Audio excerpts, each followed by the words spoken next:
Und natürlich haben wir auch noch was Cooles hier dabei. Und zwar 2 verschiedene Reinigungsmittel.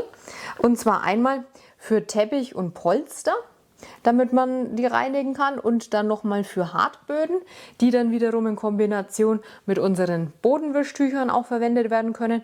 Die macht man einfach in den Tank mit rein, je nachdem, was man gerade benötigt. Und ja, finde ich jetzt auch echt cool, dass da gleich die Grundausstattung noch mit dabei ist, dass man gleich sofort loslegen kann.